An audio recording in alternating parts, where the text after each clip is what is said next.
السلام علیکم ورحمۃ اللہ وبرکاتہ۔ حضرت انس رضی اللہ عنہ کی ایک حدیث ہے جس کو امام بخاری نے اپنے صحیح میں روایت کیا ہے کہ احد کے فوراً بعد، جنگ احد کے بعد نبی کریم صلی اللہ علیہ وسلم نے اپنے کچھ صحابہ کو، جن کی تعداد 70 کے قریب تھی، ایک علاقے کی طرف روانہ کیا جس کو بیر معونہ کہا جاتا ہے۔ جب یہ حضرات وہاں پہنچے تو وہاں کے باشندوں نے ان لوگوں کے ساتھ دغا کی اور ان کو قتل کر دیا۔ نبی کریم صلی اللہ علیہ وسلم تک جب یہ خبر پہنچی، حضرت جبریل علیہ الصلاۃ والسلام کے واسطے سے، بلکہ حضرت انس یہ فرماتے ہیں کہ اللہ سبحانہ و تعالیٰ نے اس موقع پر ایک آیت نازل فرمائی تھی جس کی تلاوت اب منسوخ ہو چکی ہے، اور وہ آیت کچھ یوں تھی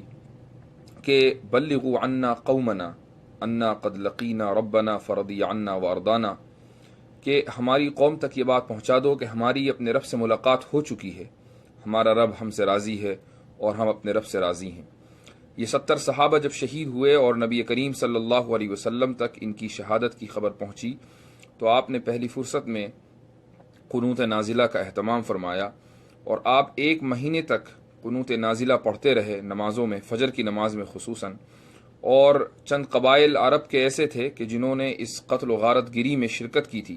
آپ صلی اللہ علیہ وسلم ان کا نام لے لے کر بد دعا کرتے تھے۔ ان میں ریل، زکوان، عصیہ، بنو لحیان، یہ قبائل تھے کہ جن کے اوپر نبی کریم صلی اللہ علیہ وسلم قنوت نازلہ میں لعنت بھیجا کرتے تھے۔ آج امت جس دور سے گزر رہی ہے یہ بہت ہی نازک دور ہے، اور روافض، چاہے وہ ایران کے ہوں یا سیریا کے، ان لوگوں نے اس امت کے اوپر ایک مصیبت مسلط کی ہوئی ہے، اور یہ مصیبت اس پوری قوم کے لیے، پوری امت مسلمہ کے لیے ایک امتحان ہے۔ 2 دن پہلے جو سیریا میں کیمیکل ہتھیاروں کے ذریعے بچوں کو قتل کیا گیا، اس کے جب مناظر میڈیا پر آئے ہیں تو حقیقتاً جس کے دل میں، جس کے سینے میں دھڑکتا دل ہے، وہ ان مناظر کو دیکھ نہیں پایا۔ جس طریقے سے ان بچوں کو شہید کیا گیا ہے، اس طریقے سے انہوں نے اپنی جان دی ہے کہ گھنٹوں وہ بلکتے رہے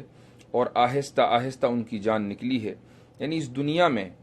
اس سے زیادہ عذاب ممکن نہیں ہے۔ اس طریقے سے ان بچوں کو مارا گیا ہے۔ وہ 2 سال کے، 3 سال کے، بلکہ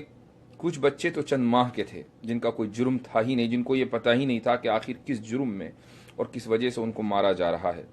اور یہ حملہ اتنا خطرناک تھا کہ اس دنیا کے جو شقی القلب لوگ ہیں، یعنی اسرائیل کا جو وزیر اعظم ہے، وہ تک اپنی ٹویٹر پہ یہ کہہ چکا کہ یہ جو تصاویر میڈیا کے ذریعے آئی ہیں، وہ میں اتنی ہمت جٹا نہیں پا رہا ہوں کہ ان تصاویر کو دیکھوں۔ تو جب شقی القلب لوگوں کی یہ کیفیت ہے تو ظاہر ہے کہ جو امت مسلمہ میں جو افراد ایسے ہیں جو اپنے سینے میں دھڑکتا دل رکھتے ہیں، ان کے لیے یہ ممکن ہی نہیں تھا کہ وہ ان تصاویر کو دیکھتے اور ان ویڈیوز کو دیکھتے۔ بہرحال جس دور سے ہم گزر رہے ہیں، اس وقت ہمارے اوپر یہ ذمہ داری ہے کہ ہم اظہار یکجہتی کے طور پر اس موقع پر نبی کریم صلی اللہ علیہ وسلم کی سنت کا احیاء کریں، اور جس طریقے سے 70 صحابہ کی شہادت کے بعد آپ صلی اللہ علیہ وسلم نے قنوت نازلہ کا اہتمام فرمایا تھا، ہم جہاں جہاں بھی ہیں، جس ملک میں بھی ہیں، بہرحال امت مسلمہ کے افراد